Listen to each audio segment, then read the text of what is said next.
नमस्ते दोस्तों। Teaching exams की तैयारी कर रहे हैं और मैथ्स का सेक्शन एक चैलेंज लग रहा है। बिल्कुल सही जगह आए हैं। आज हम इस मैथ्स के कोड को मिलकर क्रैक करने वाले हैं। Let's get started. हाँ, आई नो मैथ्स का सिलेबस इतना बड़ा है कि समझ ही नहीं आता कि शुरुआत कहाँ से करें, राइट? ऐसा लगता है जैसे एक पहाड़ सामने खड़ा है, बट ट्रस्ट मी, इस पहाड़ को चढ़ने का एक स्मार्ट रास्ता है। और इस एक्सप्लेनर में मैं आपको वही क्लियर कट स्ट्रेटेजिक पाथ दिखाने वाला हूँ। तो सक्सेस का सीक्रेट क्या है? देखिए, पूरा का पूरा मैथ्स का पेपर सिर्फ दो सिंपल आइडियाज या कह ले दो पिलर्स पर खड़ा है। बस इन दो चीजों को समझ लीजिए एंड आई प्रॉमिस आपकी आधी टेंशन तो वहीं खत्म हो जाएगी। तो क्या है ये दो पिलर्स? चलिए देखते हैं। Okay, so here they are. पहला पिलर है मैथमेटिकल कंटेंट। सिंपल भाषा में ये है द व्हाट, यानी वो एक्चुअल मैथ के प्रॉब्लम्स जो आपको सॉल्व करने हैं। Numbers, algebra, geometry, the usual suspects. और दूसरा पिलर वो है पेडागोजिकल इश्यूज, यानी द हाउ।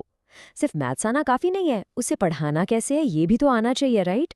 बच्चे मैथ कैसे सीखते हैं, आखिर वो आमतौर पर क्या गलतियां करते हैं, और उन्हें सिखाने के बेस्ट मेथड्स क्या हैं।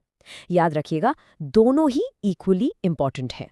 तो चलिए शुरुआत करते हैं अपने पहले पिलर से, कोर मैथ कॉन्सेप्ट्स। अब हम आराम से समझेंगे कि एग्जाम में आखिर मैथ के सवाल आते किस तरह के हैं और उनमें से भी सबसे इंपॉर्टेंट क्या है। स्क्रीन पर देखिए, ये है आपके main content areas. Number systems, algebra, geometry, data handling. अब इन नामों को देखकर घबराना बिल्कुल नहीं है। हम पूरे समुंदर में गोते नहीं लगाने वाले। We are going to be smart about this. हम सिर्फ उन चीजों पर फोकस करेंगे जहां से क्वेश्चंस आने के चांसेस सबसे ज्यादा होते हैं। चलिए इसको एक एग्जाम्पल से समझते हैं। ज्योमेट्री से उठाते हैं एक रोम्बस, जिसे हम समचतुर्भुज भी कहते हैं। सिंपल डेफिनेशन है, एक ऐसी शेप जिसकी चारों साइड्स एकदम बराबर लंबाई की हों। बिल्कुल सिंपल है ना? लेकिन असली खेल डेफिनेशन में नहीं, प्रॉपर्टीज में है। देखिए, इसकी सारी साइड्स इक्वल हैं, आमने सामने के एंगल्स इक्वल हैं, और सबसे इंपॉर्टेंट, इसके डायगोनल्स एक दूसरे को ठीक 90 डिग्री पर काटते हैं। अब इन प्रॉपर्टीज को जरा ध्यान से देख लीजिए, क्योंकि अगला सवाल सीधा इन्हीं पर आने वाला है। तो सवाल ये है, इनमें से कौन सी चीज एक रोम्बस की प्रॉपर्टी नहीं है? टेक अ सेकेंड, सोच लीजिए। Okay, times up. सही जवाब है ऑप्शन सी।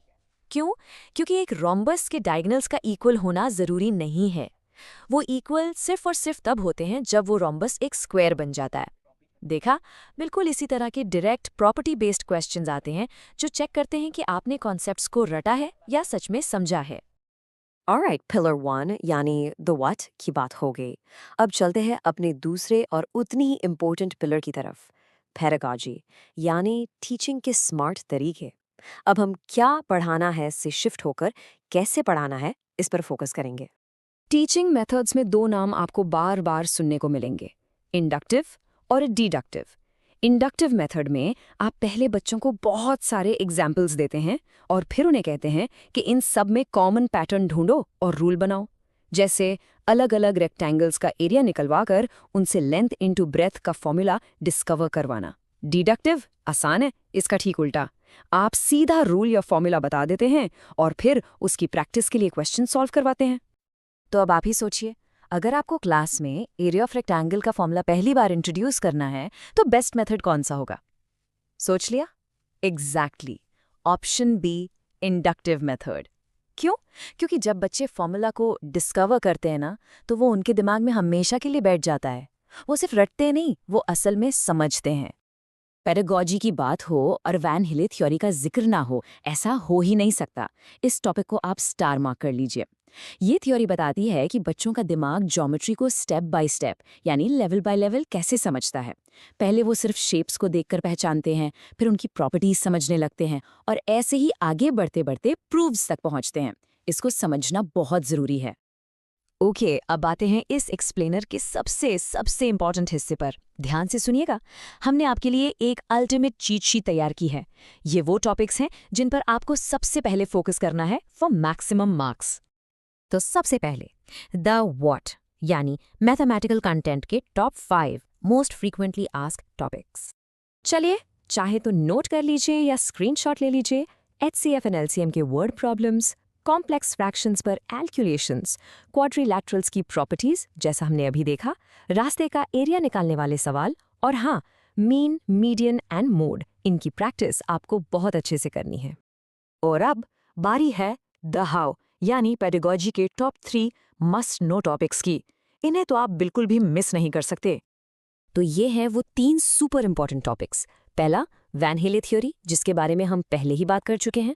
दूसरा, एनसीएफ 2005, जो बताता है कि मैथ एजुकेशन का एम क्या होना चाहिए। और तीसरा, एरर एनालिसिस, यानी ये समझना कि बच्चे मैथ्स में गलतियां आखिर करते क्यों हैं। ये तीनों टॉपिक्स आपके स्कोर को जबरदस्त बूस्ट दे सकते हैं। क्या बात है, आपने दोनों पिलर्स के कोर कॉन्सेप्ट समझ लिए हैं। तो क्यों ना एक क्विक सा नॉलेज चेक किया जाए। एक छोटा सा सवाल जिससे आपका कॉन्फिडेंस भी बढ़ेगा और कॉन्सेप्ट भी पक्का हो जाएगा। रेडी हैं? सवाल देखिए, एक स्टूडेंट 750 को 7050 लिख देता है। इस गलती की वजह क्या हो सकती है? सही जवाब है बी। उस स्टूडेंट को प्लेस वैल्यू का कॉन्सेप्ट क्लियर नहीं है। ध्यान दीजिए, ये लापरवाही या केयरलेस नहीं है, ये एक कॉन्सेप्चुअल एरर है, और एक टीचर के तौर पर आपको इस फर्क को समझना बहुत जरूरी है।